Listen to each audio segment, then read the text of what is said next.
I'm Dave Laird. I'm Matt Booker. And I'm Kyle Beachy.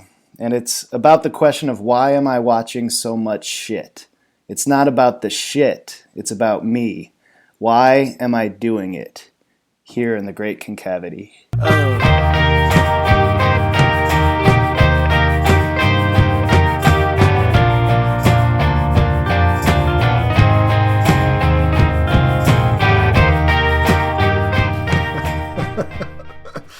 Yes, Wow. Doing shit is what we like to do in the Great Concavity. And episode 45 is no exception. Kyle, thanks so much for joining us, man. It's great to have you. Is that from the Suffering Channel? What is the shit? No, that's from the interview, the Larry interview. It's Larry McCaffrey. It's a deep cut. It's a deep cut, yeah. Oh, that is a deep cut, yeah. The 1993 interview.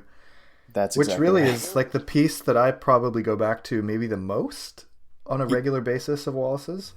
Yeah, I tend to use it really often in teaching. I'm writing a course right now for English 11 for the school that I teach for, and there's quite a bit from that in there.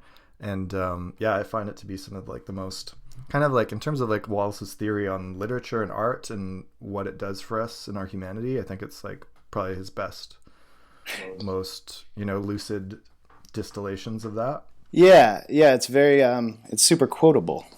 Yeah, for sure. Yeah. So our guest today, before we get into the bullshit, is Kyle Beachy. And Kyle is a friend of mine, and I'm honored to call you my friend, Kyle. It's really great to have you on the Great Concavity. I feel like we've known each other a long time. Kyle is a professor, associate professor, I believe, if that's correct. Yes, it is. Thank you. Roosevelt University in Chicago. And he's also the author of an awesome novel called The Slide, which if you haven't read, I mean, I'm biased towards it, but you should totally read it. And when I first read it, actually I went back and looked at my email because I knew I had an email thread of someone on the Wallace list recommending it to me. And so I found that thread, and it was from 2009. And I think at this point, Kyle, I'm not sure you were even on the Wallace email list, and that you didn't pipe in whenever someone recommended your novel, but your former teacher at that time did, who was Kathleen Fitzpatrick. That's true, yeah. And she piped up and said, "Hey, I know Kyle. He was one of my first students way back in the day at Pomona." And she's like recommending the novel to everyone else. And so after that kind of double recommendation, I was like, I got to go read this thing. And it is awesome. And I loved it. So I just wanted to share that with you because I don't even know were you around for that? Did you remember that, like being spoken about in the third person on the Wallace listserv? I think actually, well, first of all, thank you. That's very kind of you to say. I think Kathleen kind of got word to me. I think she sort of mentioned like, hey, whatever else is going on with book publicity, you should at least know. They're speaking of you on the Wallace list, and I that was it. That was great. That was wonderful. Cool. And Kathleen, of course, is just a majestically smart and incredibly rad woman. And I think, just to follow up on that, I think I was actually in her first ever class at Pomona. I think I was one of the lucky ones who saw her. I guess now I realize she must have been incredibly nervous or whatever. But yeah, she was an incredible instructor, just an incredible teacher.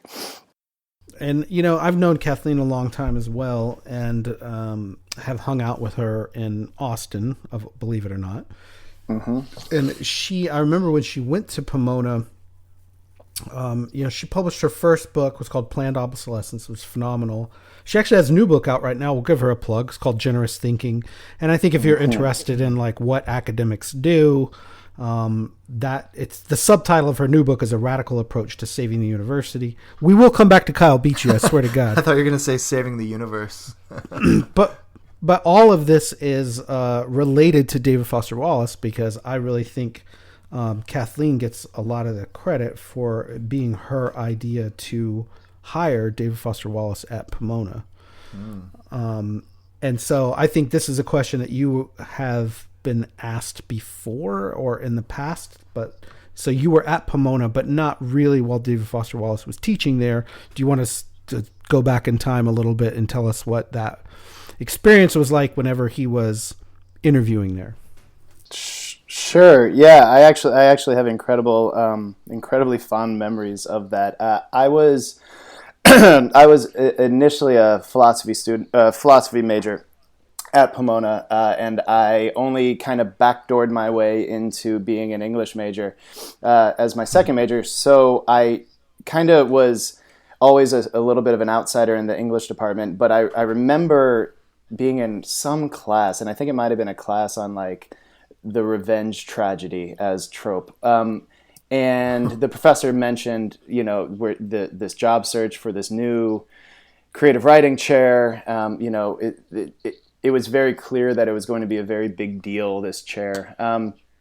And so they were sort of taking volunteers about, for being involved in some of the search because they wanted to put together kind of like a mock-up workshop. And I think it's important to say that I wasn't writing fiction at this point in my life. Like I didn't actually start trying to write fiction until I got out of school. I started kind of the summer after I left college. But somehow I sort of like weaseled my way into the very, very sought after workshop that Dave came and gave on campus. And I remember it because it was one of those kind of very old, hallowed, ivy covered buildings. And the room itself had this kind of rectangular table, and all of the professors were sort of there to watch. It was kind of a weird thing because I didn't know anything about Dave Wallace, and I didn't know anything about creative writing at all.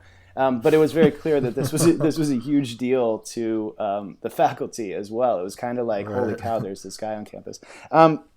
So he came and he gave a workshop. I was there and listened to him kind of hold forth. And then there was a lunch, and I kind of ended up like walking with him. And it turned out that we had some weird things in common, like the double major thing. I happened to be born in Ithaca, New York. I was at the time, I was a TA for a logic class. So we had things in common. And he ended up saying the funniest thing anyone has ever said to be in a dining hall about, it was just a kind of throwaway comment about the salad bar and sneeze guards. And it was just like this wonderful moment. But in any case, he then did a reading, and he read Incarnations of Burned Children. And he read the part that ended up being from The Pale King about the kid when he's trying to touch his lips to every inch of his body. I was just thinking about that story like 10 minutes before we started. And then he read another thing that I don't know that I've seen anywhere. And it was about, it must have also been from The Pale King. Isn't there a bit in The Pale King? And I'm terrible at this because my knowledge of Pale King pales. It's terrible compared to my other sort of authorities. But there's a character, I guess it's Lane, when he's a kid who sends out all these invitations and nobody comes to his party because everyone hates him because he's such Leonard incredible. It's Leonard Stessick. Okay, so he read that also, the sort of kid part. Yeah, and it was an amazing thing, and everyone was very moved, and it was stunning. But it was one of those things that I don't think I really fully appreciated what was going on until about 6 or 7 years later. So you had not read him at that point, or no? I had read nothing at all. I think someone might have given me at that point. So it was 96, 97. I think someone like pointed to Infinite Jest up on their bookshelf. And then someone else was like, well, you have to read this thing about cruise ships. And I think that was, if anything, if I crammed if I forced any reading before the event, I think it was the cruise ship.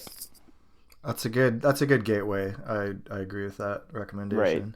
Right. Yeah. I was also a terrible student, though, so I might have just... Oh, yeah. What was the sneeze guard comment that he made specifically? Do you remember? No, I don't. I wish I did. I mean, I remembered he made a comment about Sage Hen because that's the Pomona mascot. Oh, yeah.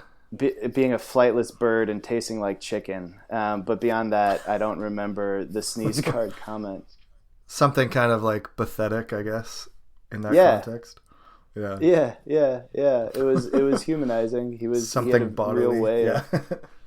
Yeah, probably a little bawdy. Mm-hmm. But it Mm-hmm. was an interesting day, and I really did feel like an outsider the entire time. So I was kind of triply intimidated by the whole process.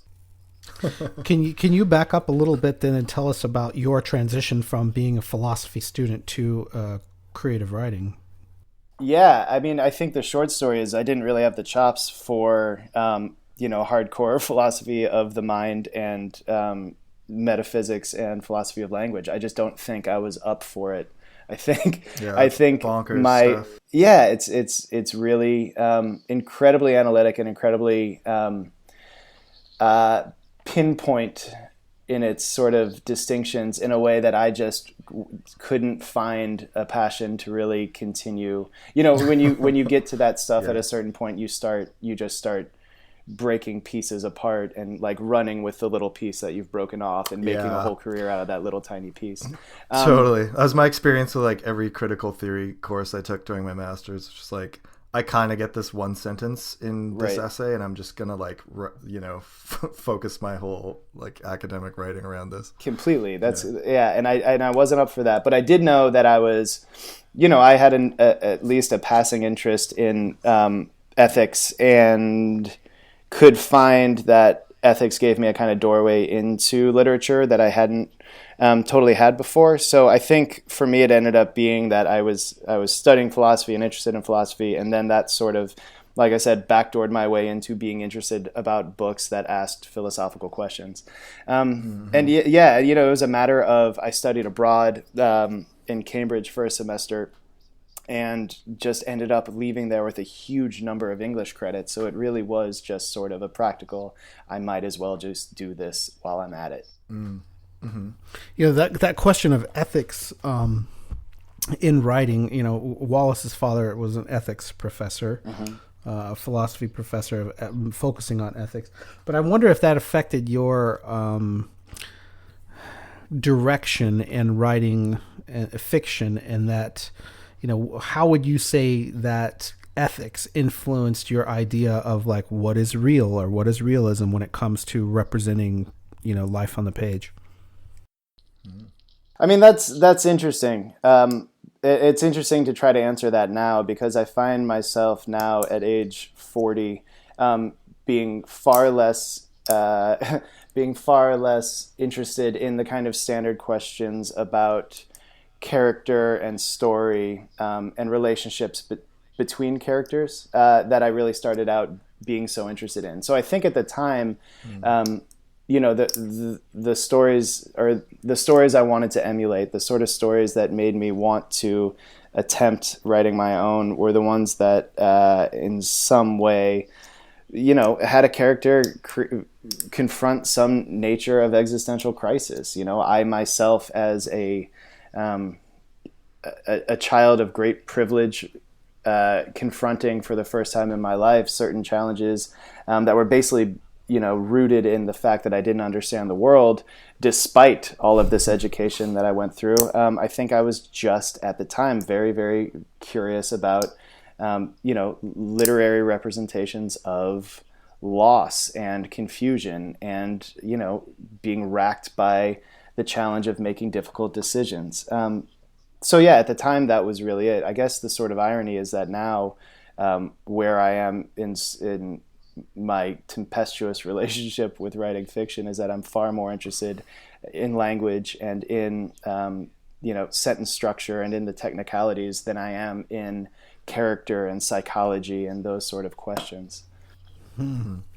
That's interesting, and I wonder if that has anything to do with your did you do any critical writing in between there after you publish a novel and you go pretty deep into teaching fiction from a craft perspective? As a craft, are you looking at, chiefly questions of criticism, or are you looking at like workshop exercise type stuff?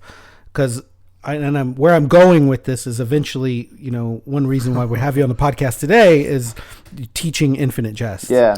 And there's a lot of different ways you can do that. You could do it from kind of those realism, character development plot, questions, or from straight craft. I mean, his sentence structure is phenomenal in that book. But like, what was there? I'm just curious what the transition was. If it was criticism, if it was just workshop craft exercises, or. Well, I mean, let me say this is that one of the reasons I'm so excited to be here to talk about this is because I do firmly believe, I have a real deep conviction that there is a way to talk about literature in the classroom, in the creative writing classroom, that's distinct from at least anything I was exposed to as a literature student. So yeah, I think that there is great untapped and as far as I can tell, largely unrespected,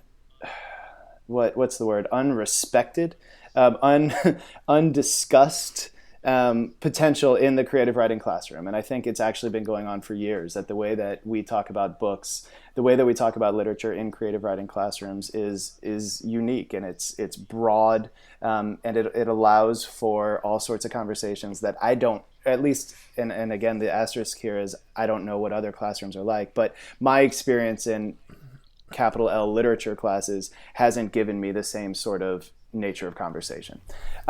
So I guess back then, yeah, I did. I wrote a little bit of criticism of book reviews and things, but mainly what I did was I was teaching. I mean, that was the gig that I was super fortunate to kind of fall my way into after I finished my MFA, and that was supporting me as I was trying to sell the slide, and that soon after the slide came out became my full-time position at Roosevelt. So really it was just that I had to stand in front of classrooms and come up with conversations about books.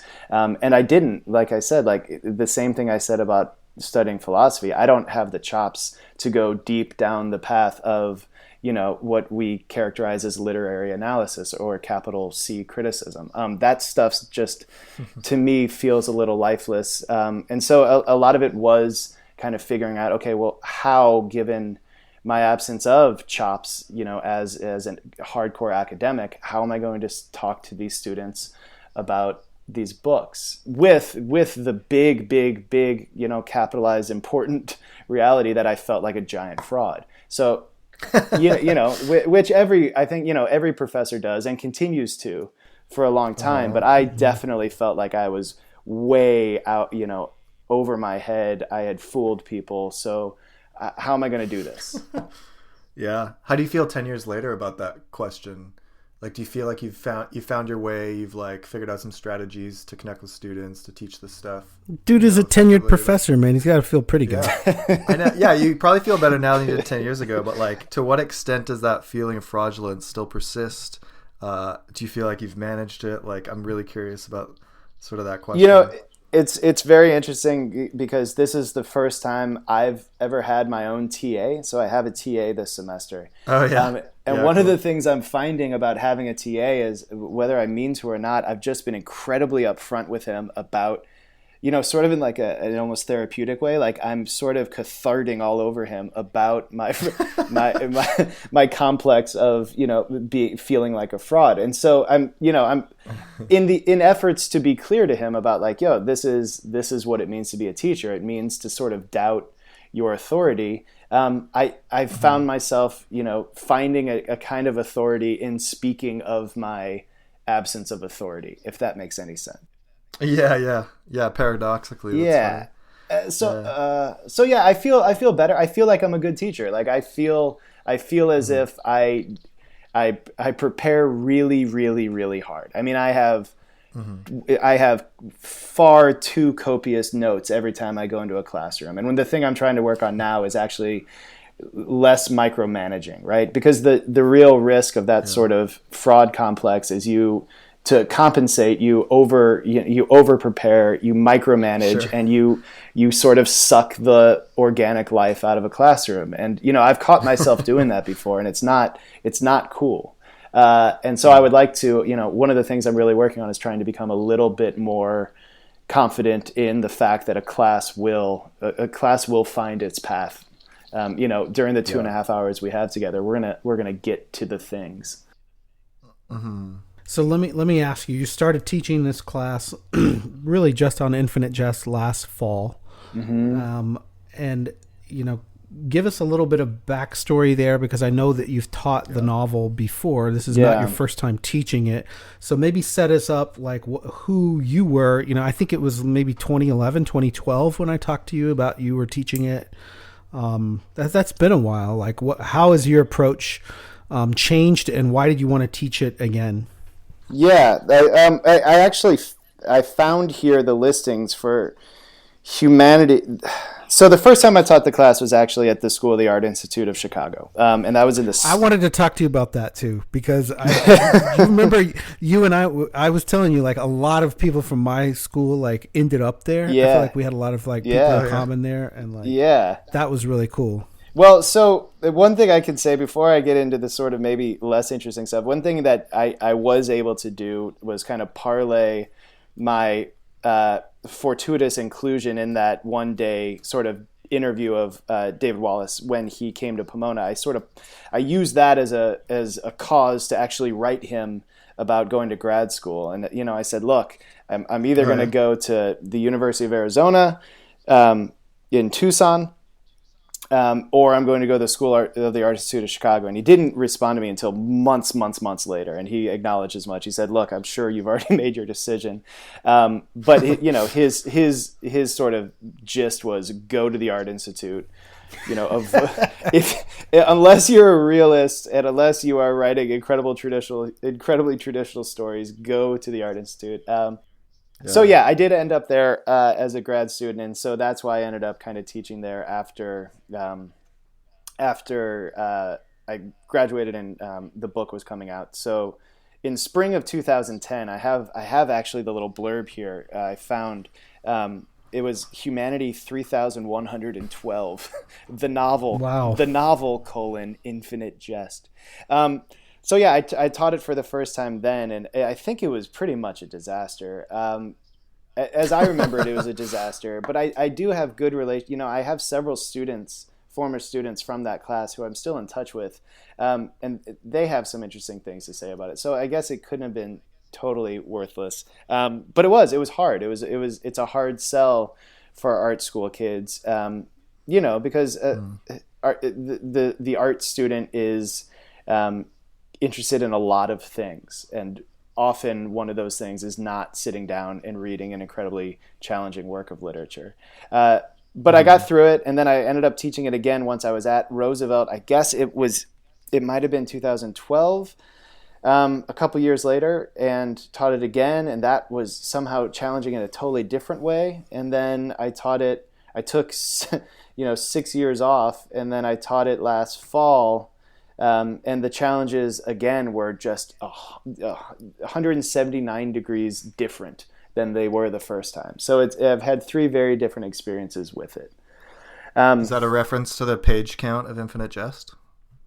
No, that was just 1 degree less than a total reversal. That's all I meant. 1 degree less than 180. Oh, I wish I was capable of doing that in the middle of conversation. You're thinking skateboard tricks right now with 180 degree rotations. I always am. Just to go back to the Art Institute of Chicago thing, did you cross paths with Adam Levin much there? Who wrote the instructions? He's a teacher there. Well, Levin became a kind of pal of mine after. Really cool. Yeah, he's a buddy, and he's left Chicago now, which is really. Oh, has he? Okay. Yeah, where is he now? Do you know? He's in Florida. Okay. And I think he's probably, hopefully, he's wearing like cargo shorts and socks and sandals right now. Sure. Yeah. It's like 70 degrees in Austin Adam's today. great. If you want to come to Austin, it's like even hotter. It's like 75 degrees. Oh yeah. Huh. I've said this like numerous times on the show before, but The Instructions is my second favorite novel. After Infinite Jest, and The Slide. By it. And I haven't read The Slide yet. I just became aware of it recently, so I got to get my hands on your book. Well, it's funny because I actually, before I met Adam as a person, I remember the instructions being spoken of on the Wallace list just like a lot. And there was a whole lot of chatter when that book came out. So I kind of made a point to track him down and meet him. But yeah, we've been friends over the years, and he's a great guy. He was there. He was at the Art Institute for a while. So since we're going back to the Art Institute, I got to talk about my former teachers, because one of my all-time favorite teachers was Beth Nugent. Oh, and yeah. Beth went to Art Institute of Chicago and then ended up bringing along some of our other former professors there from Denver for sometimes a year or two and sometimes longer. One was Cole Swenson, who was a big influence on me and probably one of my all-time favorite teachers. She's a poet, translator, and then also Ben Ramke, I think, was there for a year in poetry. So I will put in a plug. If you have not read Beth Nugent's 2 books, they're phenomenal. Live Girls, maybe I've even mentioned on the podcast before. I think you have. Yeah, that name sounds familiar. But it's phenomenal. So it's a small world. I feel like these MFA programs, like they spawn people who go in a million different directions, and you get people who are like, oh, I studied with them, or I knew them in undergrad, or I knew them in this way. Yeah. So I feel like if we talk to enough people, we could probably even find more mutual friends, Kyle. Yeah, I bet we could. I will say that I was never in a class of Beth's, but I did know her, and I was around her quite a bit. In a sort of like semi-social way. And she was, she's like a legendary mythical figure. She was just this badass who showed up in her black leather jacket and sort of like put her boots up on the table and was sort of like, all right, what's that? Let's that's see. Exactly her. And it's funny because, one of the sort of the whole model for the Art Institute, which my colleague is a incredibly talented writer named Christian Tabordo. And so one of the things that he and I have really tried to do at Roosevelt, because it's a young program, and it's a very small program, and we're the only 2 full-time faculty, so we have a lot of say in how the program works. But one of the things we've really tried to kind of absorb from the Art Institute model is, this kind of anti-Iowa approach to workshop, right? Like if the Iowa model in its kind of most cartoon, its most kind of I don't know, hyperbolic model is that it's just this hyper abusive cult of personality where you've got this monarch standing at the top who's just like doling out terrible insults sprinkled with highly imbalanced praise. The Art Institute really tried to undo that in some key ways and form a workshop that and an entire pedagogy that really eliminates a lot of that sort of hero worship.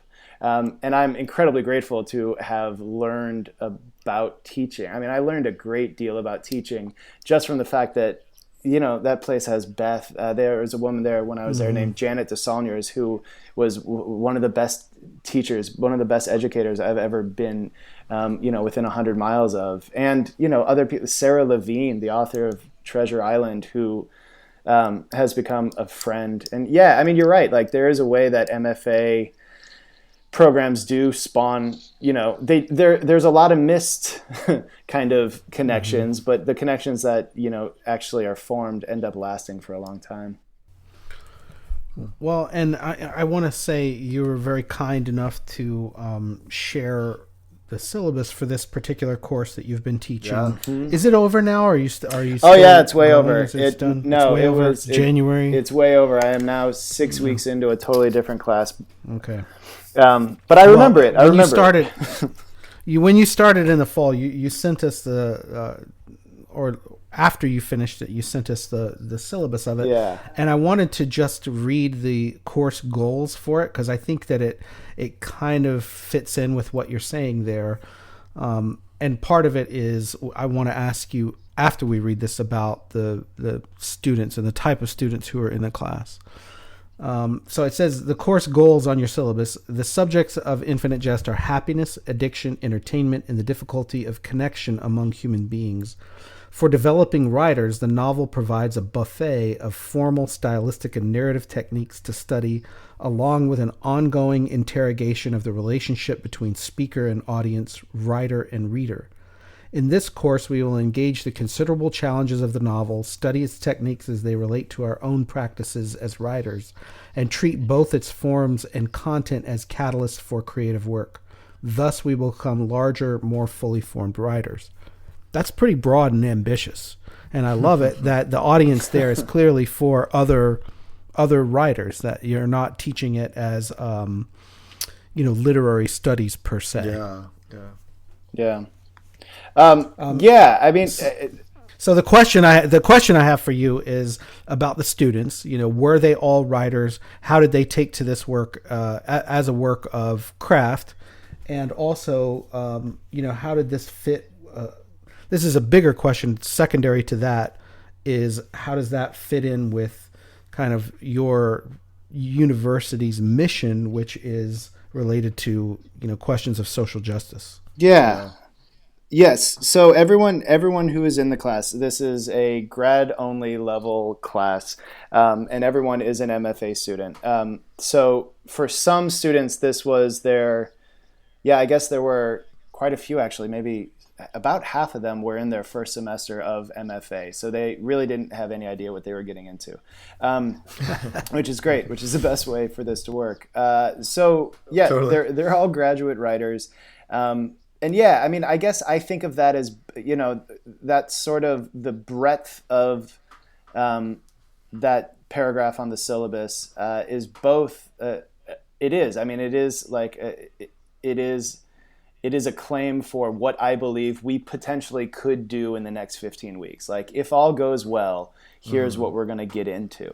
It's like a vision statement. Yeah, I mean, it's ambitious. Yeah. It's driven by ambition, but it's also sort of like, you put a little bit of the onus on the student at a certain point. You say, look, a lot of this is a seminar. There will be lectures, but this is not a lecture class, right? Like, whatever, a great deal of the lifting in this class will be on your shoulders. So let's get together. And, I mean, it's funny.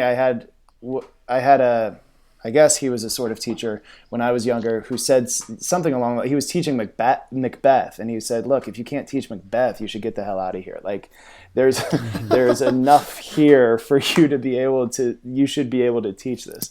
And I feel like, in a certain way, that's the sort of the double-edged reality of Infinite Jest, is that, there's enough in there that you could talk forever, right? I mean, if the anxiety of the fraud professor is, how am I going to fill up 2.5 hours of class every week? There's no reason. Or 100 podcast episodes. Right, yeah, sure. Well, we're almost halfway there, Matt. At the same time, you have to make a sort of proud claim over your ability to talk about this stuff in order for it to work. So there is some pride in the ethos of that syllabus, because there has to be, right? Like, the professor has to project, like, look, this is what we're up to. This is serious business. Let's go. Yeah. So yeah, well, and also you're not just talking about the novel. I mean, when I saw your syllabus is really expecting that these graduate students they're gonna go and read the book on their own, and then come to class to discuss some other ancillary material. It looked like every week you had another essay or interview that you would discuss to sort of supplement that discussion. Is that correct? Yeah, it is. And I mean, I guess reading, this sort of gets into some of the territory of, well, why is talking about literature with aspiring writers so different than talking about literature with English majors or professional academics? And part of that is about, like, all of the stuff, all of the thematic stuff about entertainment, and all of the questions that Wallace is dealing with in the early essays, Conspicuously Young and the TV essay, and obviously a great deal in the novel itself, Infinite Jest. All of the stuff that's about, like, what is entertainment? Like, what do we want? What are the questions or what are the questions we should be asking about what we're sitting down to watch, and where is the line between commercial entertainment and art, and all of these kind of macro questions about consumption. Those are the questions that I think, whether they want to or not, every aspiring writer has to confront. So a great deal of the sort of ongoing pedagogy of the class was like, hey, where do you draw the line? Like, what is your relationship to the extended Marvel cinematic universe? And the great thing is that every week something new would come up. So if, for instance, while I'm teaching this class, the Colin Kaepernick stuff comes up, right? And it's Nike. It was during the fall, so Nike had just pledged their support for Colin Kaepernick and had that whole campaign about Colin Kaepernick. And, our question was, okay, let's talk about this. And then, a la everything we've been talking about, is this actually a moral decision, right? Like, is any decision in capital, can we say that was an ethical choice on Nike's part? Or was that some really obviously calculated sort of, business acumen? And, that is infinite jest, right? Yeah. The new Gillette ads remind me of that question too. Mm-hmm. Yeah. That is infinite jest. Like, that's the question. Like, is there ethics in hyper advanced capitalism? So, something would always come up. What's another example?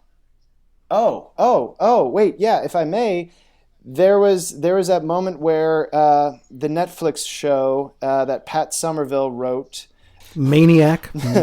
Maniac, thank you. Oh, I love Maniac. I forgot to mention Maniac on our best of. So there was a thing that came out about Maniac, and Netflix basically said, like, we've been sort of co-writing this by way of, there's been some feedback from the Netflix algorithm that has made the writers of the show have to ditch certain episodes. So based on Netflix's data of how the show has been watched, or how binge watching works, they've made some very serious artistic decisions.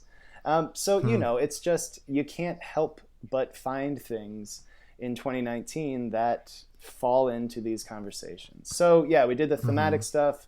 We spent a lot of time we got a lot of mileage out of the TV essay. I mean, and those are questions that writers wonder. I mean, we need to ask that.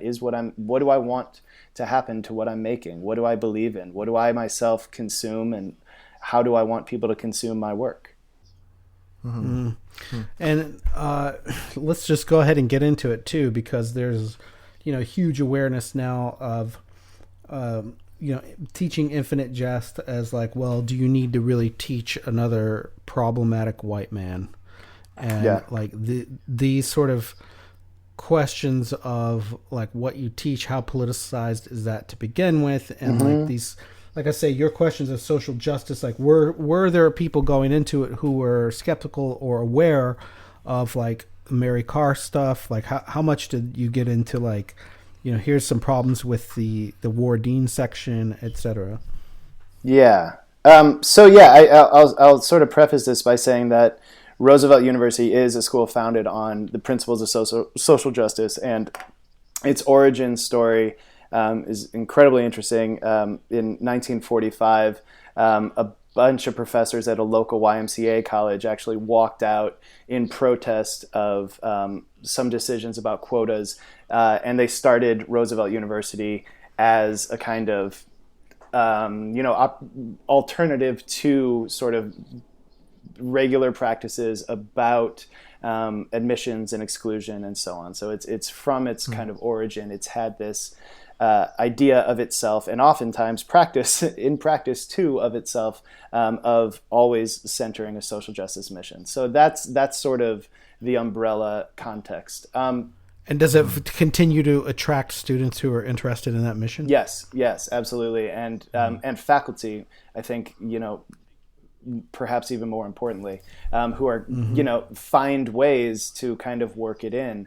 And I certainly do too. Like, I certainly, in my intro creative writing class, speak of this as a way, on a basic level, here's a way to understand people, different perspectives than your own.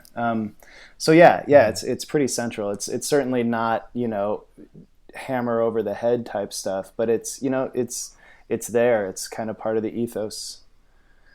So in any case, yeah, this class, one of my students, there were 14 in the class. One of them was a former student, or is a former student of Mary Carr's. Interesting. She had opinions throughout about, she brought a lot to these conversations. It broke down, I think, in terms of gender, that it was about split men and women, and then it was also pretty much split between students who identified as white and students who identified as being black or brown students, or Mexican students. So it was a very diverse group of people, many of whom had never heard of David Wallace and only really learned of the problems about David Wallace in the first class when we confronted head on, like, okay, right. Here's why people say you shouldn't read this book. Like, here is... the article, The Men Recommend David Wallace to Me. Here is that really, really wonderful outline piece about last year's conference, which, conveniently came out. Oh, gosh. Useful, very, very useful outline piece about the conference. So we got right into, I mean, that was it. That was the beginning. That was the first class. Here's this. Here's what we're dealing with. What are your feelings about this? What do we do about this? Why should we be reading this? How many people want to walk out? And no one wanted to walk out. I mean, that was the key. What was the class size about? I was 14. Okay. Yeah, so there are 14. No walkouts. That's pretty good. And I mean, it was a constant. It was always there. It was sort of hovering behind every conversation we had, and it would often poke its head throughout the semester. And the weird thing, and this is the thing that I really don't know that I can totally explain, the really weird thing is that it ended up, I think, making for a much, much, much better consideration of the work. It made the class richer to have that stuff out there. Because it just raised all sorts of questions of, in the same way that the ethical stuff and the theoretical stuff about entertainment and what we consume ask questions of these developing artists. At the same time, it was kind of broader questions about where are we? Like, what does it mean to be alive in 2019? Like, this is not the world that Wallace lived in. Why is it maybe, what do we know that Wallace didn't know? And what are the perspectives and the understandings that we have that he didn't have? And what does that mean about the way the world has changed in the last 20 years? Yeah, that's really interesting, and I'm sort of like, my mind is kind of spinning here, and I'm getting ahead of myself a little bit, but I'm like wondering, what percentage of those students came out of this thinking, this novel is great, and I want to read it again, or what percentage of them do you think came out of it thinking, wow, this kind of sucked, and like I would rather read something else? I'm curious too about like what were like your biggest kind of resistance points throughout the class, if any, from the students. Well, they were varied, and I liked that they were varied because I sort of, over 15 weeks, if you have the same objection and it never really changes, that's going to be a problem, right? Like, either it means that you're so principled in a particular belief, or it means that you're just not super willing to kind of, evolve. That one student was really, really, really took issue with the line that Wallace draws between commercial entertainment and art. She just, went to bat every time. Like, just basically like, this is bullshit. Like, how dare he? He seems just to just totally discount commercial entertainment. What? And, that led to all sorts of conversations about, well, no, it seems like more what he's doing is saying that there are these two kind of modes. And, any failure for her to not understand that was really a failure of mine to not super explain it, right? But she did. She was just incensed. But again, what that made was it made her speak, every week, basically, what are you up to? What do you believe in? Why do you think he's wrong? Like, this is a young woman who is writing young adult fiction, and she is deeply, deeply, deeply deeply proud of the work she's doing, and should be, because it's incredible. She's doing incredible work. And she would say, this is for as many readers as possible. I'm writing this for as many people as possible. It is as broadly commercial as it could possibly be. And she would stand by that. And I would say now she stands by that in a firmer way than she did before the class. So I think that sort of interrogation for her was really good. Yeah. It's hard. It's hard to remember all of the. There was a lot of opposition. I mean, there were a lot of different ways that people were super bummed on parts of the book. You know, I mean, the Wardeen section was just terrible, and it was, but it was essentially, it was like kind of at this point comical. It was like, what is he up to? Like, what was he thinking? That was sort of the response that I got. And frankly, I would much prefer this dude overreached and didn't get it right. I would much prefer that to, you know, F this, shut down, we're not dealing with it, right? So in a certain way, it allowed us to kind of confront, like, okay, what is this guy good at and what is he not good at? And, you know, bring it to that level a little bit. One thing that I'm curious about is that question then of, you know, how does it relate to Wallace's legacy in a way? And that our keynote, you brought up this thing about the conference. Well, last year at our Wallace conference, the keynote was Claire Hayes Brady. Right. And she was really engaging with this Amy Hungerford essay, which was saying, don't even read Infinite Jest. It's a waste of time. And that's Amy Hungerford's argument, is like, I have better things to do. There's more things to read. Fuck it. I'm never going to read that book. Right. And it's like, Claire's argument in response to that was like, well, that's not really a critical approach. And especially if you want to be a literary scholar at this day and age, like, you really do need to engage with this book, especially if you're going to go and publish something about it. You can't really write about it if you haven't at least read it. But I'm curious, like, how does that tension, you know, in your mind get through with Wallace's legacy? Like, does it matter if the book continues to be taught or not? Well, again, I cannot speak to, really at this level, like, I can't speak to the field of Wallace studies, right? I can't speak to the kind of bigger question about its future role in the canon and what people will continue to study. What I can say is, I mean, I've read the Hungerford essay, and I think it's, I think it's incredibly performative, and I think, like a lot of us, she's doing what she can to, stake a claim to a certain perspective and writing that perspective toward, the faint glimmers of fame that are afforded college teachers. I think I would wonder how much, whatever. I don't know.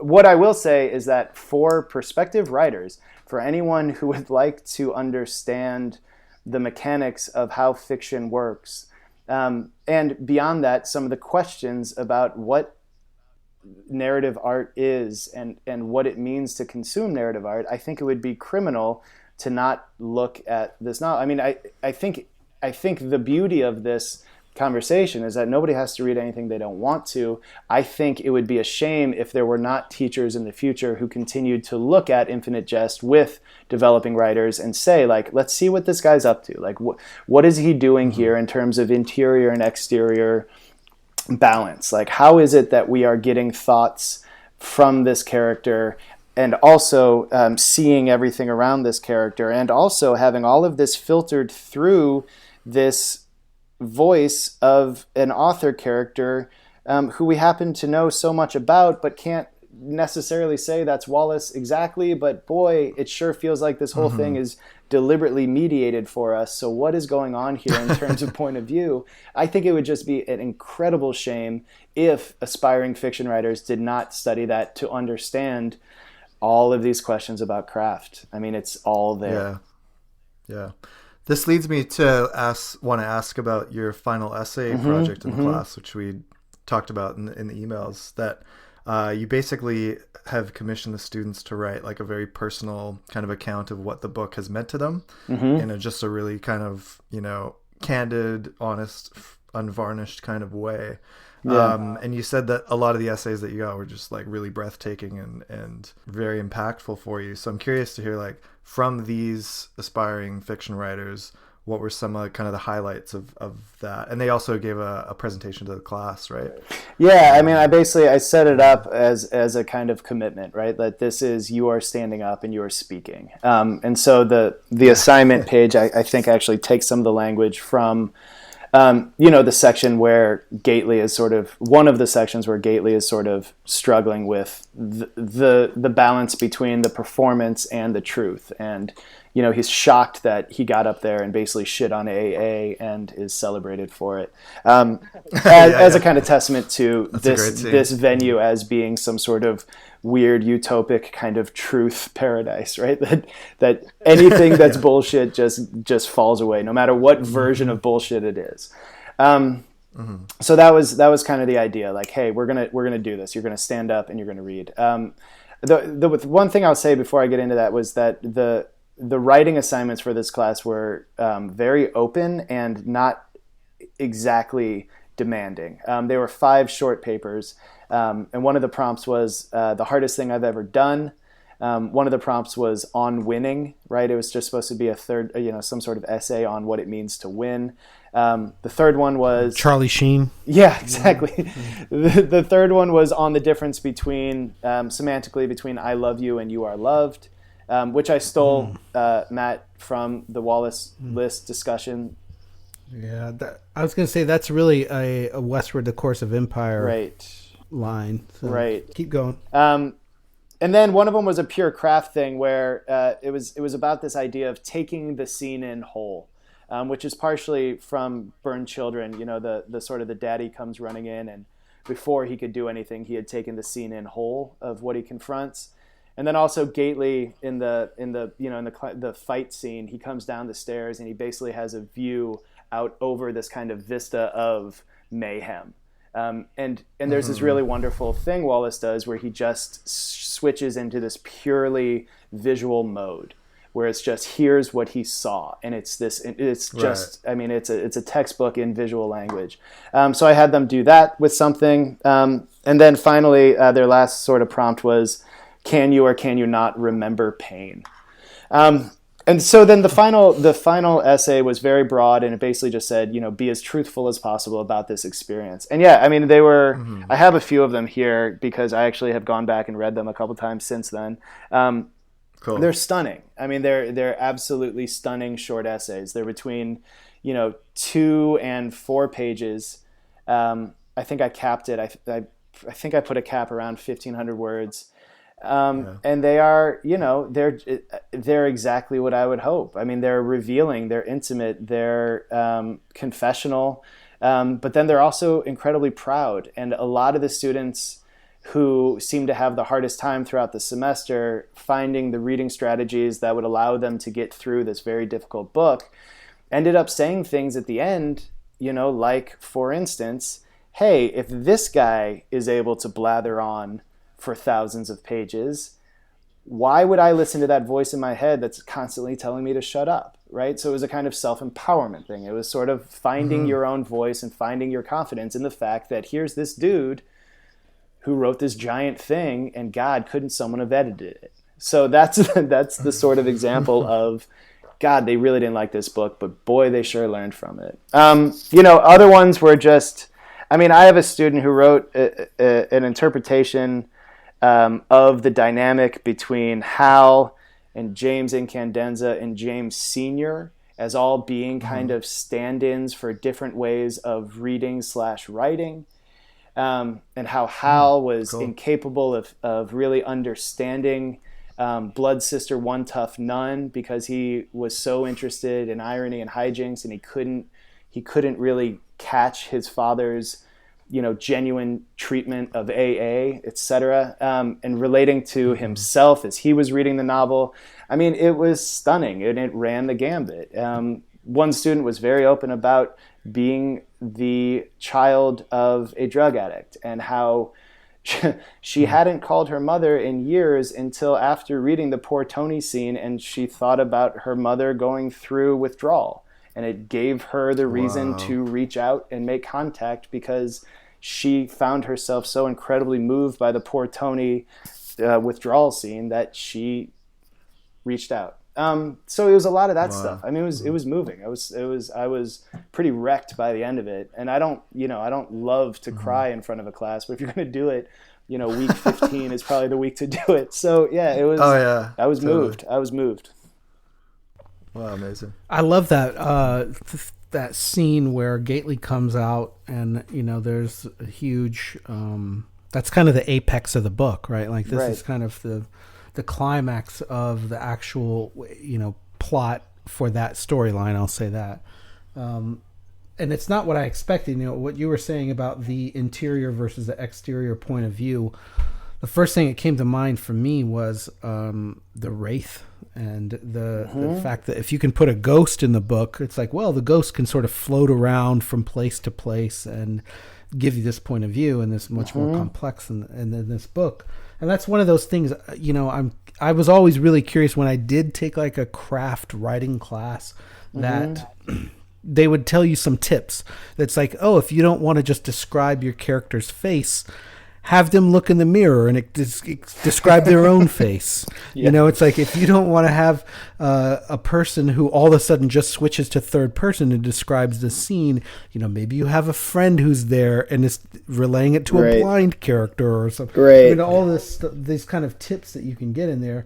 I was going to ask if you had the other thing it made me think of is if you had seen this thing called Growing Sentences with David Foster Wallace that Kottke republished on his site years ago.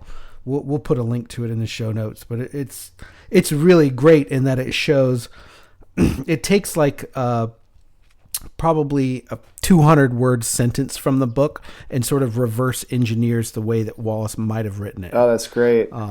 That's great. And that kind of stuff is by a guy named James Tanner from the listserv, and Jason Kottke put it on his site.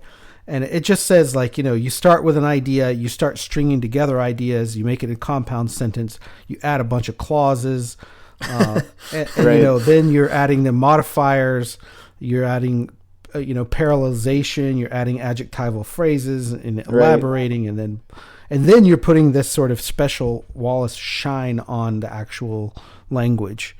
And so that kind of stuff makes me think exactly what you're describing throughout the course of the book. Other thing I wanted to ask you about is the way that you structured the class. I really liked how you sort of used our previous concavity guest, Greg Carlisle's structure to break it into sort of digestible chunks. Was that a relatively new thing for you for this time, or had you done that in the past? No, I had done that in the past, but the thing that was so particularly useful about it, again, in this class, was we were incredibly overt about the sort of strategy of, like, okay, so we know a novel is a cumulative work of art, right? Like, unlike most other works of art, the experience of a novel changes as you go through it, right? So where you are in page... The experience you're having reading page 850 is a radically different experience. And part of that is then a radically different experience than the beginning of the book. And part of that is about, well, look, it's because you know more, right? It's because just on an epistemological level, you have more access to the capital S story. Part of it is familiarity with the world, right? Like you have this kind of built-in geography of where you are. Part of it is plot, right? That plot creates these energies and these questions. And as you move through and kind of answer those questions, you find yourself in a different balance of wondering versus being certain. And you have, it's not quite epistemology. There's also something else going on in terms of the energy and the sort of, the word that you use in the kind of technical language of fiction craft is profluence, right? That there's this sort of force that's driving you onward. So all that stuff is kind of based on the fact that this is a very long book and it's different in week 1 than in week 15. The great thing about Carlisle's book, I mean, in addition to just being incredibly like thorough in making sure you understand all that's at play in the pages you've just read, the other thing it does is it creates really great markers for asking of the aspiring fiction writer, okay, like what kind of introduction to a novel is this?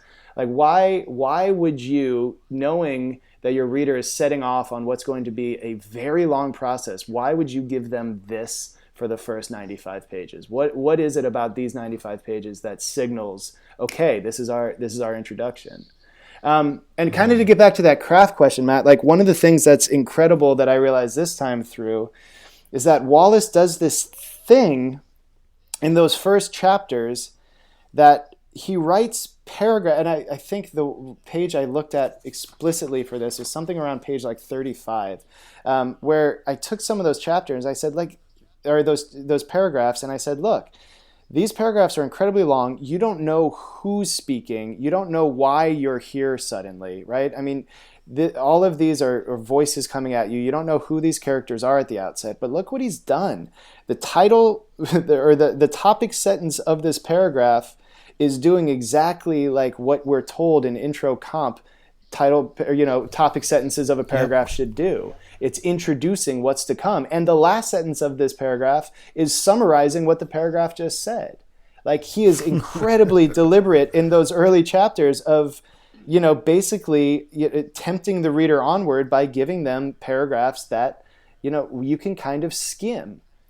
And that's just stunning. That's so to great. Me.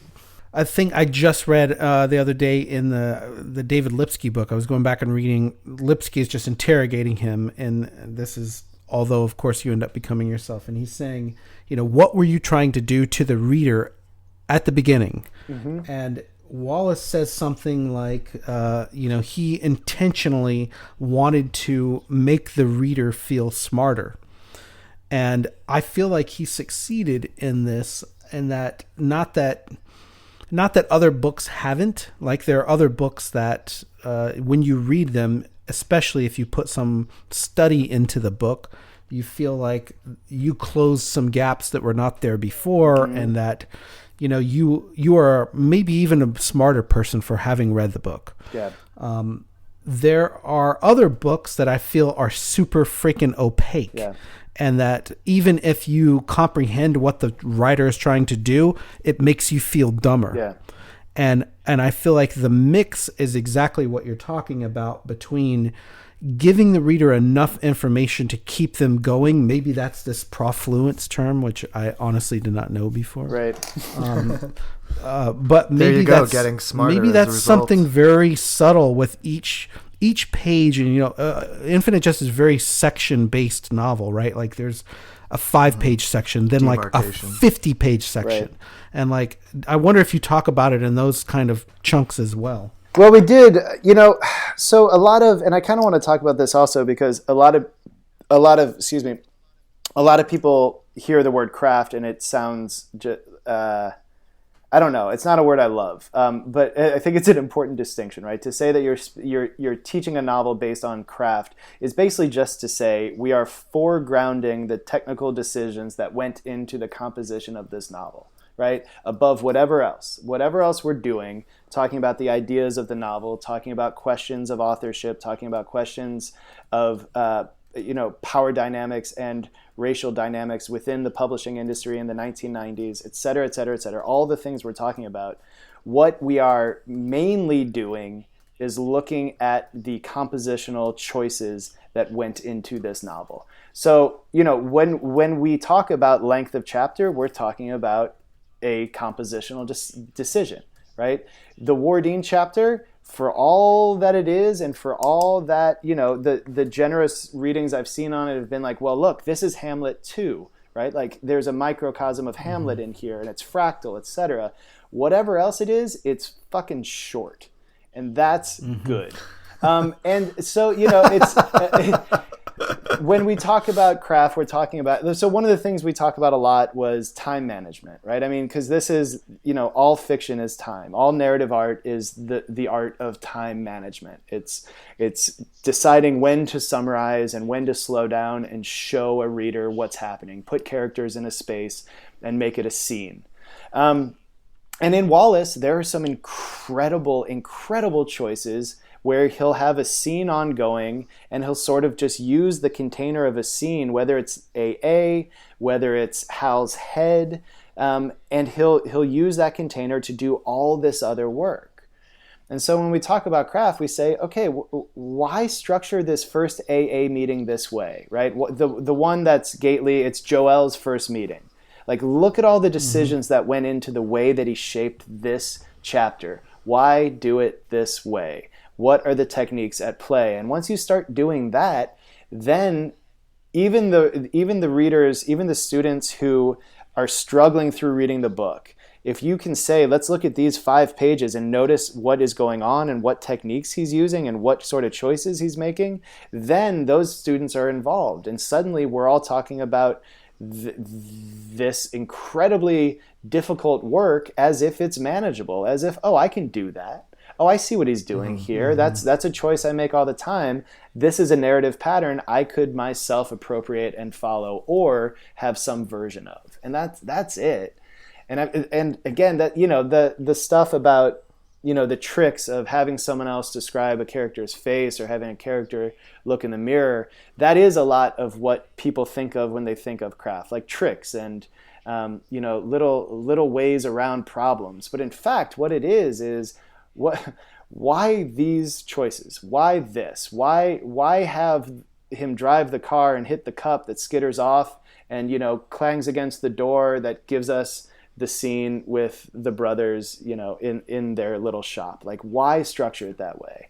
And man, I got to tell you, it's incredibly rad to watch the conversations happen. You know, that leads me into asking you about one of those assignments that you gave the students, which I'm curious about, is, can you remember pain? Yeah. You said that, like, what do you mean there? Do you mean actually remember pain? Do you remember narratively? Do you remember, is it philosophical question? What is that about? Well, it seems important to me, and you know, this is a Wallace thing also, right? These are the sort of big questions that, which essay? It's the is it Joseph Frank Dostoevsky? Dostoevsky. Yeah, where, you know, he peppers that essay with the kind of questions that he says literature has a responsibility to ask, but no longer asks, right? Where here are the big issues that we should be getting at, but we tend to not anymore. So, what, you know, one of those lines of those questions is, if, you know, it sure seems like a lot of my life is based on making decisions to minimize pain and maximize pleasure. And he kind of goes on his, you know, the danger of self-consciousness and recognizing that a decision you're making that you think is good, that brings you pleasure, is it really still a good decision because it's ultimately a selfish decision, and so on. So that kind of got us talking about pain. And then this prompt came late in the novel when Gately is, of course, laid out and just suffering from just unbearable pain in his shoulder.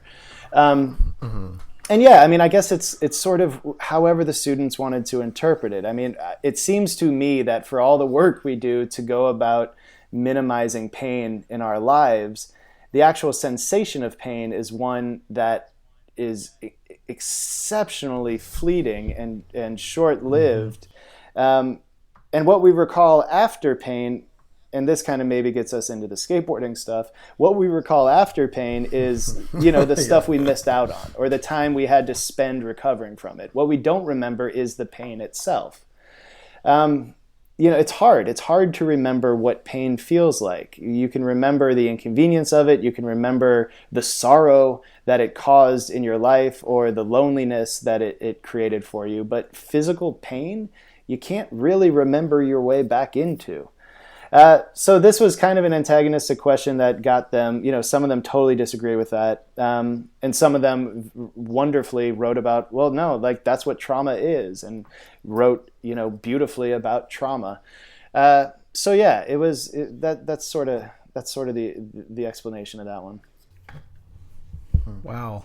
I mean, that's really great. And it makes me think a little bit about, like, Wallace wrote about psychic pain and the pain of depression. And that's sort of like the depressed person was in constant pain and this sort of never-ending pain.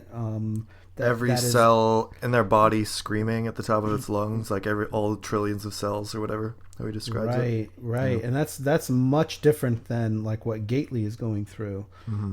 But I find that very, very interesting as a writing prompt, because I feel like the novel is not often thought of that way, even though I think it handles mental illness very well. It gets put in a lot of different boxes, I guess. So I want to get. I can't believe we've made it this far into an interview with Kyle Beachy and not talked about skateboarding. So let's just go for like another hour about skateboarding. So for those of you who are not familiar with Kyle's work on skateboarding, it is vast, and I would say incredibly well done. And it's clearly like one of your main passions in life. Am I mischaracterizing this? No. I think it is. I mean, I would say that it's sort of a reluctant subject matter in terms of writing. But it, once I started writing about it, I've found that I can't stop in certain ways, and it's the only writing I do that is in any way easy or pleasurable. Whereas, writing fiction I find incredibly just unbearably difficult. But writing about skateboarding I find to not only be something I have a certain proficiency at, but also it's something I enjoy doing. And so if I enjoy writing anything now, I just leap on it and cling to it and never let it go. So yeah, there's a lot. So you've managed to wed your passion for Wallace and skateboarding in an article you wrote called "The Deep Seams: A Search for Fun in David Foster Wallace's Peoria," that came out in the Chicagoan Lit Sub. And I read this last Sunday and had a blast reading it because the way you capture stuff about skateboarding is amazing. And it's kind of like autocritical, where you're bringing in like critical theory stuff in relation to your experience. And you've got some really fun anecdotes about like showing up here, asking cops where the skate park was, which for any skateboarder who's grown up with like an anarchic sense of authority is hilarious, and like the ways that you describe your elbows and your knees and the scar tissue. I just was like crying laughing because my elbows are disgusting as a result of having been a skateboarder for like most of my life. I haven't done it very much in the last 5-ish years. I sort of hate to interrupt right now, but have you made clear to all of the podcast listeners that you're in fact, and we could use past tense here if it makes you more comfortable, you were very, very good at skateboarding? Like, do people know that? I mean, you're I don't think that's ever come up. You were a full on, like, you were a shop sponsored level ripper. Yeah, I've banned Dave from talking about anything related to Netrunner or skateboarding on the show. It's part of his contract. Sorry. Yeah, I can only talk about my one super obsessive interest in Wallace and literature, and none of my other super obsessive interests. But yeah, I don't think skateboarding's ever come up. Well, I thank you for reading it. Yeah, it was great. We'll link to it in the show notes for sure, and people should check that out if they want. If they are skateboarders, if they want kind of an insight into what it's like, into that psychological world, which even though I haven't skated much in the last 5 years, because I sort of hit this point where I broke my elbow doing something that was really basic for me, and I was really like mad and bummed about that it wasn't something more I don't know, epic in scope that had a better story to it, like this is how I broke my elbow kind of thing. I still like inhabit the mind of a skateboarder in a lot of ways, like the way that I look at architecture and city infrastructure and things like that. Like I'm always thinking about skate spots, and if I'm walking by a table, I always will do like a crooked grind on the edge of it with my fingers, or a blunt slide or things like that. Like I think about it all the time still. So your piece gives a good insight into that mindset, that world, which is great. But yeah, I used to skate a lot. I was sponsored by a local shop in Kelowna and had a part in a video that they put out and stuff. It was like a huge part of my life from 8th grade till my early 30s, and in a lot of ways still is, I guess. I'm pretty out of the loop. And you probably grew up reading skateboard magazines, which were full of a very I mean, and this is not to degrade the few very talented writers who were working at the time when I was kind of coming up and reading those magazines. That generally speaking, skateboarding has been an not only uncritically approached, but also like generally there hasn't been much thoughtful approach to it, right? Like the sort of more academic flowering of skateboarding came, late 90s, and really has taken off in the last kind of 10 years. And so some of the originators, there's a guy named Ian Borden from England, a woman named Becky Beale, and then there's a pro skateboarder named Ocean Howell who wrote some incredible stuff once he stopped being a pro skater and started studying urban planning. But the writing wasn't ever, the point of the magazine. The point of the magazine was to look at the pictures and, cut them out and put them on your bedroom wall.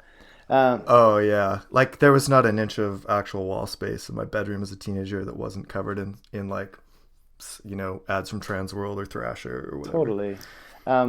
So yeah, I think that in 2012, I guess, when I wrote a thing that was halfway thoughtful about a particular video part that had come out, I think it filled a gap where there wasn't a lot of work doing similar stuff. And I think I happened What part was that about? It was about Nigel Houston's Rise and Shine part, which was he's pretty good. Was one of these pay for view single parts back when they would charge for a single part. Right. And so I mean, I think that I got pretty lucky at being getting to a point in my sort of professional and literary life where I had the sort of free time to think, okay, well, what if I applied some of this stuff to this thing that I love doing all the time? And the other thing was that, I was trying to write a novel about skateboarding that was getting very, very, very pedantic and didactic due to the fact that I had all these thoughts. So writing these essays gave me a real sort of way to kind of clear out the system a little bit and stop myself from trying to make everything in the novel somehow an essay or somehow insightful. Like it sort of freed me up to see the novel as a story rather than an opportunity to write thoughtfully about skateboarding. Yeah. That's interesting what you say about the idea of like, there's not a lot of like really maybe articulate scholarly writing on skateboarding, because there's kind of this subculture in a lot of skateboarders that I knew that was kind of like, wastoid stoner, like kind of ambitionless, I guess approach to living in the world. And then there was kind of like a smaller group of people I knew within skateboarding who, did pursue like post-secondary education, like humanities, and, started to think thoughtfully about this community that we were part of and what that essentially means sociologically and things like that.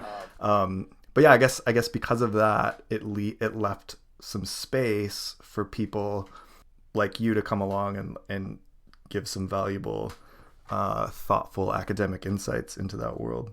I think when I was growing up there, I ran with what was a pretty, above board skater crew, right? Like there were the bad kids in St. Louis, Missouri, and then we were like the sort of pretty okay kids. What I will say is that truly in the last, 10, 15 years, the quality of attention that is being paid skateboarding is just outrageous. Like there are writers now coming at it from the urban planning side, coming at it from gender inclusion side, coming at it from essentially queer theory, and saying like, look, there are some elements of skateboarding that radically align with queer culture and the goals of criticism coming from that side. And so all of that stuff that you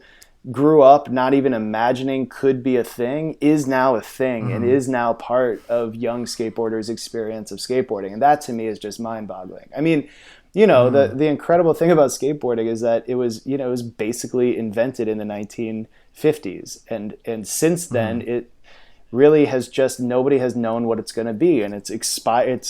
We thought it was extinct for a while and it came back. And now it's just this totally unbelievable global phenomenon that I don't think anyone in 1991 would have ever predicted in their wildest dreams. So it's a weird thing. It's this weird thing we kind of accidentally created that turned into a multi-billion-dollar industry, and probably won't be that way forever, for better or worse. Right. Yeah, right, for sure. Right. Yeah. When you were talking about the kind of more unsavory characters, it made me think of a book, because that's the type of person I am. Nice. Good. Which is a book from Crime Think. Anyone heard of Crime Think? Which is like anarchist collective publishing company. No, I don't know. And they're published a book called Evasion, which is an anonymous memoir by like a sort of gutter punk character who's like a hobo from the mid 90s. And this kid just travels around dumpster diving, skateboarding, homeless pretty much, but loves it. Like, that's his life. Yeah. And it's anonymous, and it's fantastic. I love this book, and I recommend it all the time. If you haven't read it, Evasion, you can get it from Crime Think. It's anonymous. Cool. Awesome. But yeah, no, there's this code amongst gutter punks in the book that he talks about, that one thing you don't do is like ask about someone's past. Like, especially for someone who is living that lifestyle where they're traveling around, let's say they're just skateboarding, they're dumpster diving, they're sleeping in the park at night. You don't get to know that kid by talking to them about what led them to that point. Like, they live so in the now. And my other skill is relating everything back to David Foster Wallace, which I'll do now, which is that there's a similar sort of ethos in AA, and that they really don't give a shit about like what your past was, like if you were a hedge fund manager or if you were homeless, but like if you're in recovery, there you have to live in kind of the now. And I think while you were talking, I was like, oh, what's the great American skateboarding novel? Like, maybe it's The Slide, right? Maybe it's anything Kyle Beachy writes.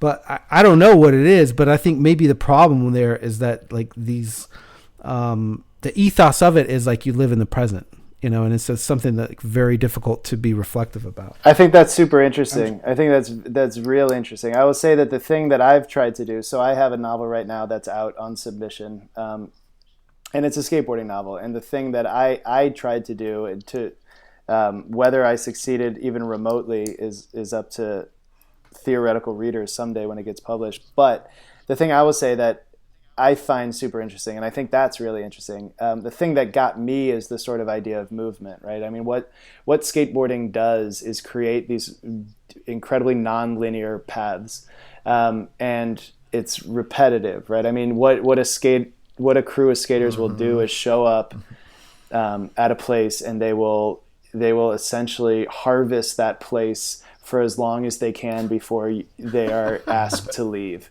And, in harvesting, in farming that place, what they do is they just kind of repeat these lines back and forth, attempting and failing and attempting and attempting and attempting and failing and failing and failing.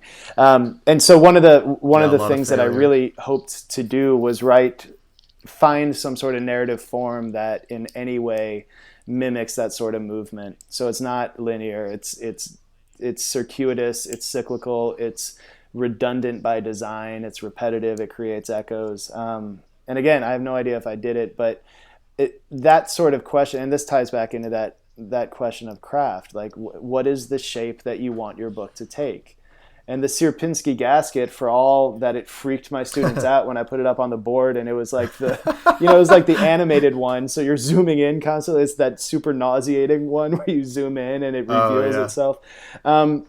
That's a very useful image, and it's a very useful way to understand the shape of that book. And getting a student to think about the shape, draw your story, draw your novel. What does it look like? These are the questions that you can ask of a developing writer that I don't think you can ask exactly of a traditional literary analytics student. Right. Yeah. That's fascinating. And I've got like a few more questions that I want to hit you with before we wrap up. One is, thinking about what you just said and about the, the fiction that you have out there right now, and then going back to whenever you were first teaching Infinite Jest and really learning how to be a teacher.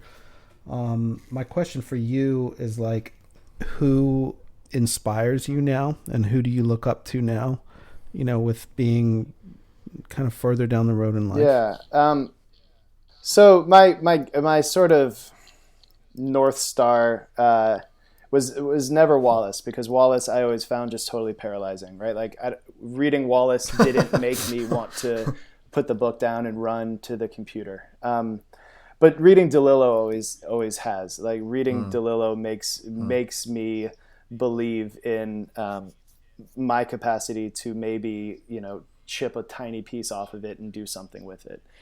So DeLillo has always been sort of the author that I have steered by. And I think that's sort of true now, but in a sort of different way. I got into trouble by starting to read Laszlo Krasznahorkai, the Hungarian author, and particularly because I've been so interested in stasis. And I've been so interested in smaller and smaller circles or closed loops. And if you've read any Krasznahorkai, you know that his sentences can go on forever. You know that in a lot of those stories, there's a lot of waiting. There's a lot of kind of watching and trying to find subtle cues in very small sort of indications that may or may not be there. Finding meaning in a world that is, fairly camouflaged in terms of its meaning.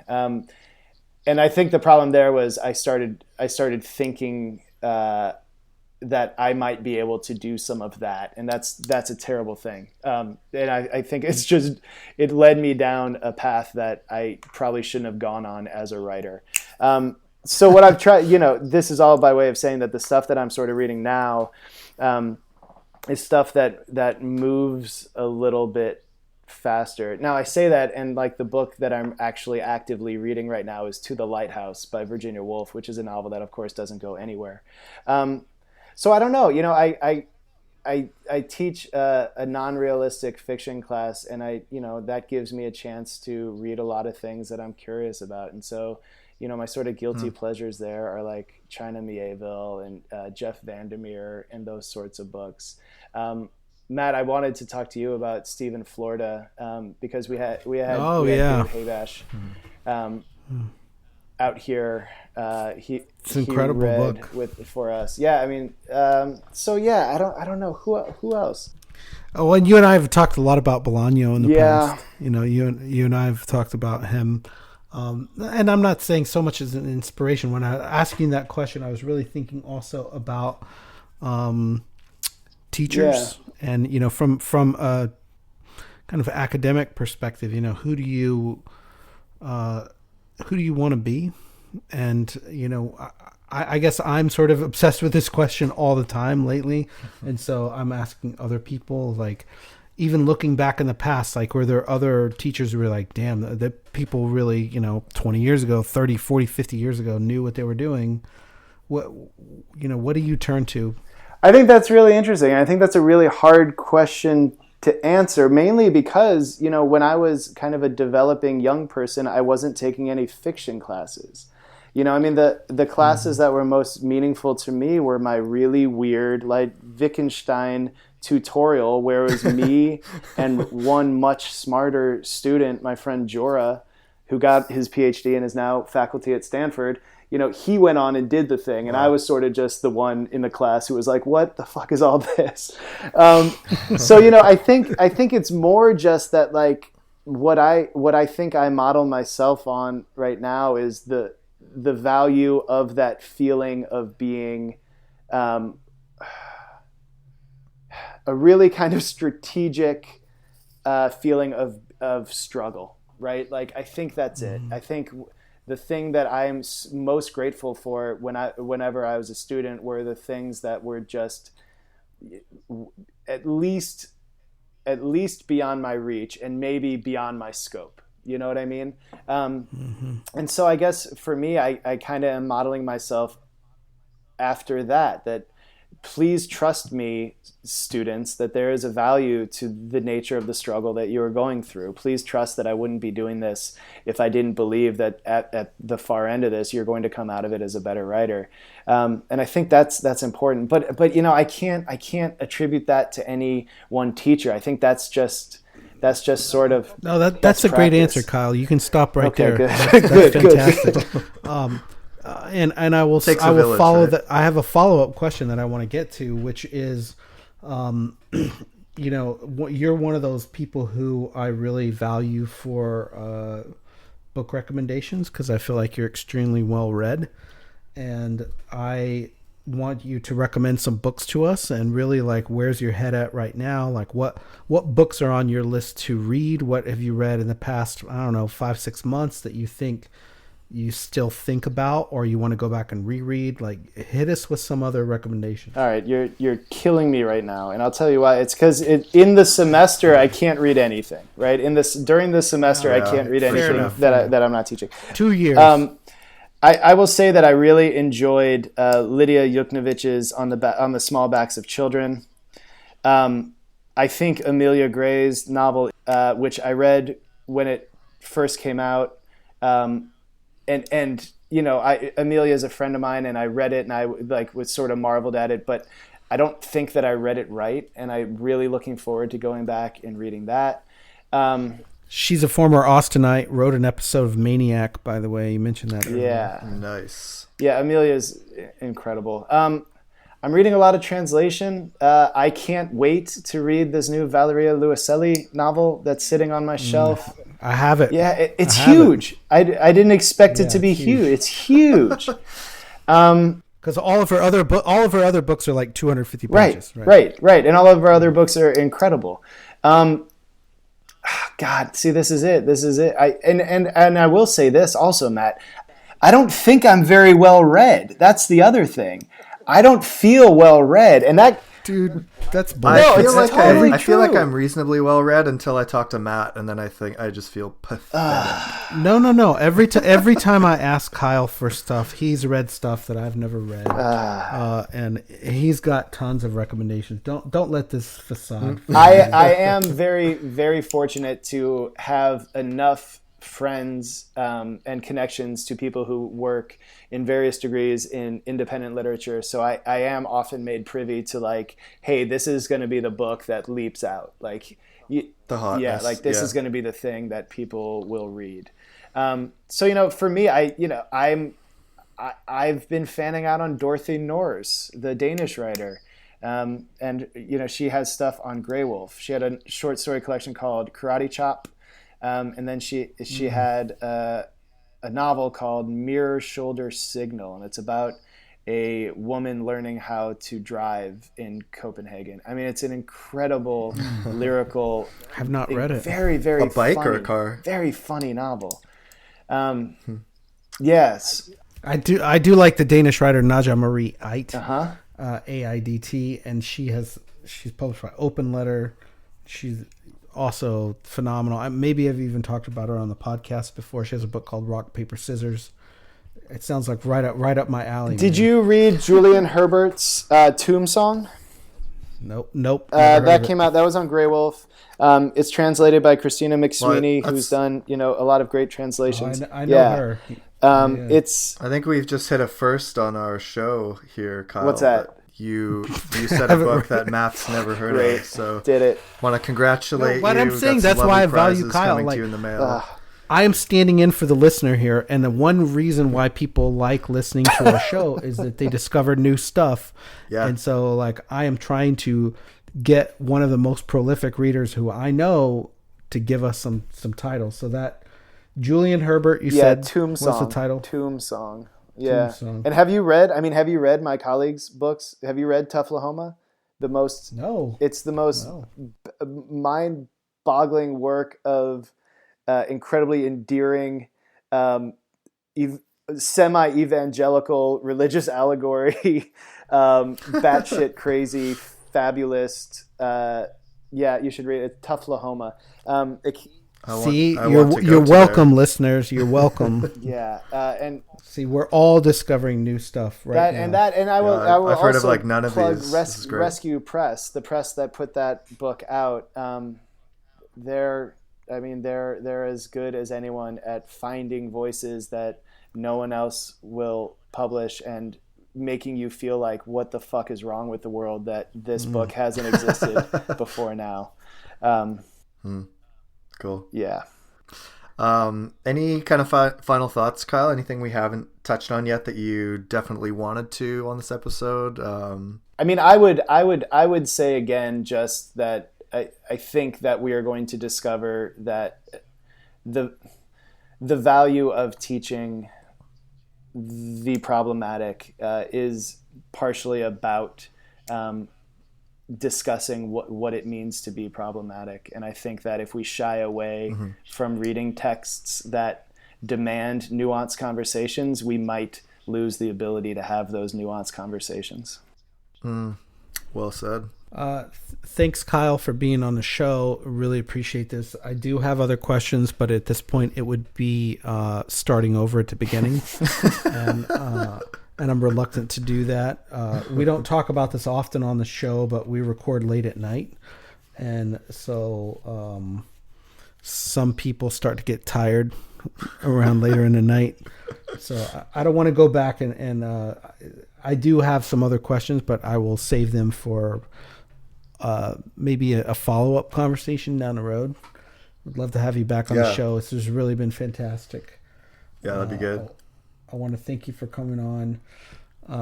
Dave, I know we have some like housekeeping items we need to get to before we wrap up this episode. Yeah, just a few. Lastly, Kyle, I just want to commend you on your use of the word rad throughout this conversation. I noticed at least 2 instances. And I say that specifically because I've had uses the word listeners comment specifically to me about how I use this word, and they like don't know anybody else in their life who uses that word. And one of our listeners a year and a half ago at a conference gave me a pin that says "Stay Rad" on it. That was Becky. So Becky, there's at least one other Wallace fan out there who uses that in their common vernacular, and maybe, I guess, Kyle, it's possible that's because we're both skateboarders. Maybe. It could come out of that subculture. Another thing I've learned from Dave Laird is that you can end any text with just tacking on "ha-ha" at the end. Like, I will give you all permission to just steal that. You can just throw it at the end. I do use that a lot in text. Ha-ha. You can just throw it on. That's Dave Laird 101. Or 3 crying face emojis for like ha ha ha. I use that a lot too. Yeah, cool. So Kyle, where can people? Well, actually, I know where people can find out more, get in touch with you on your social media things. You are at Kyle Beachy on Twitter.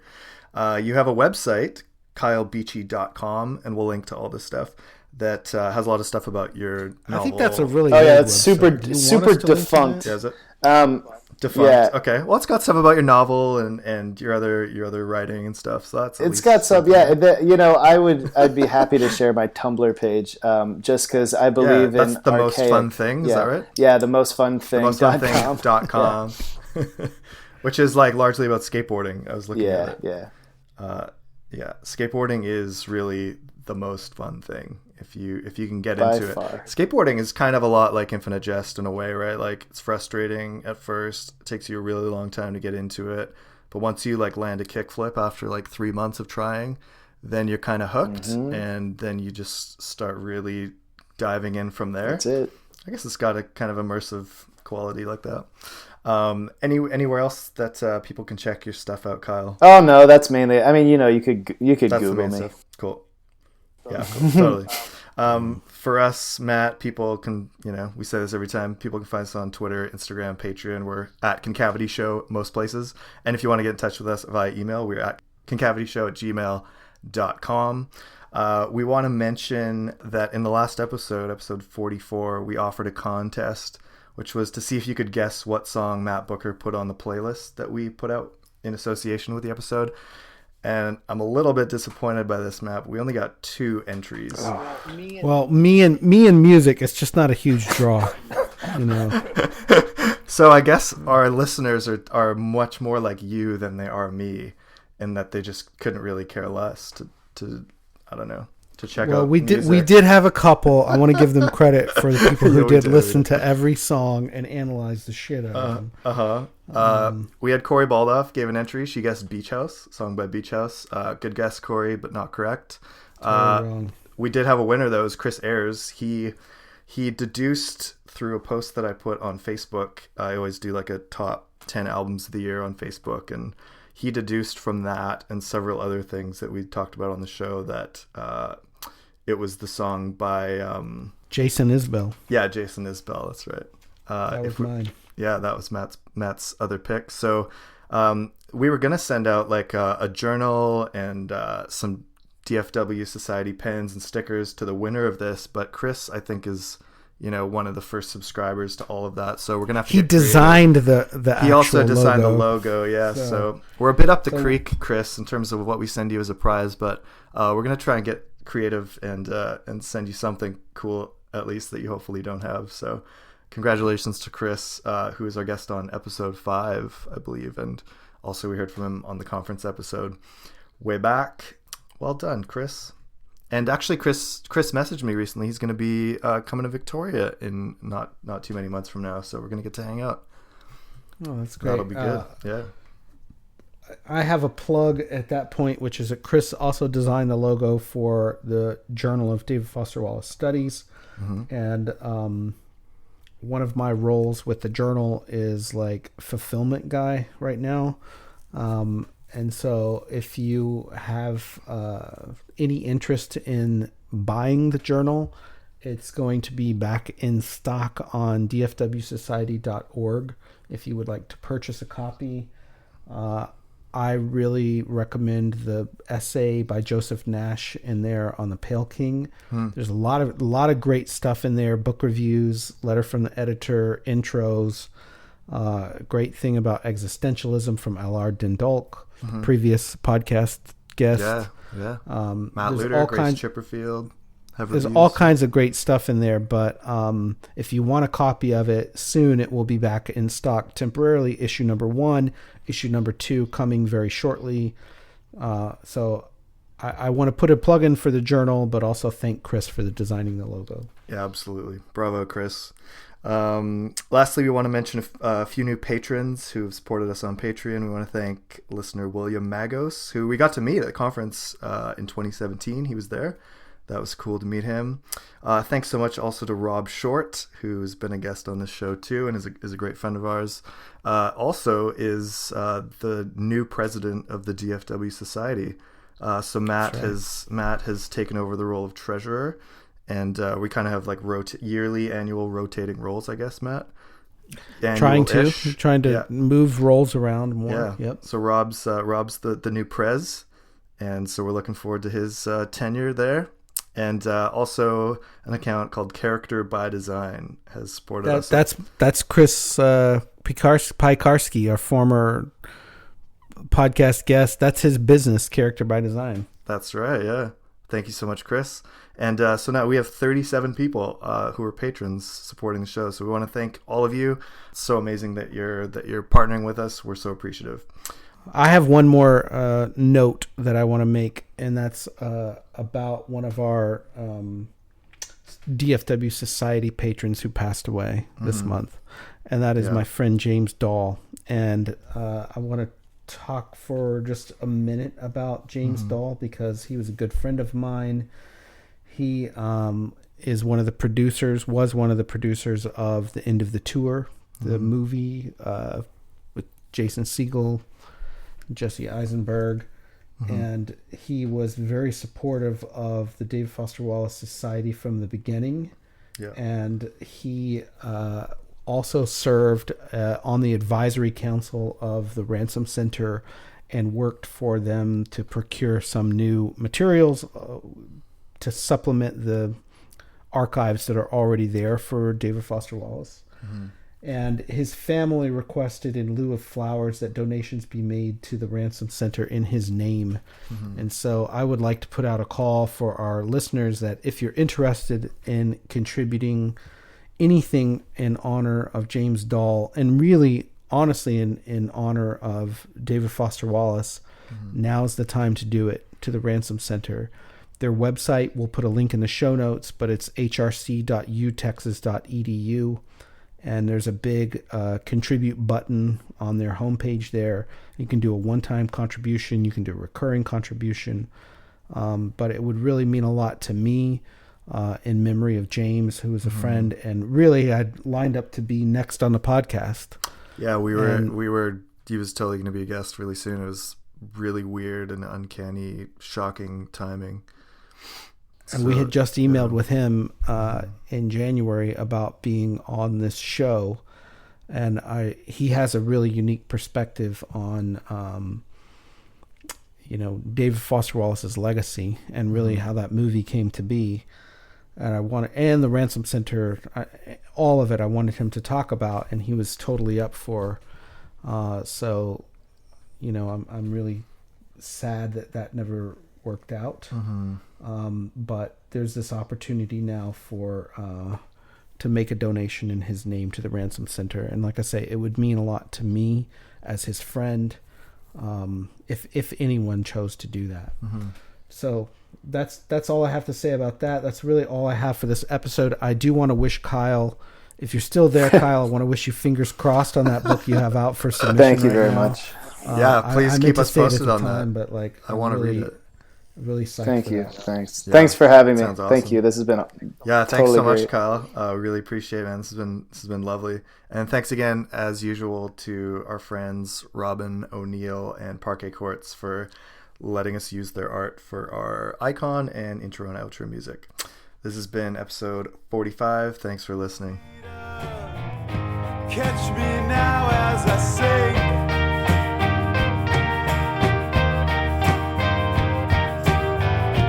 into darkness.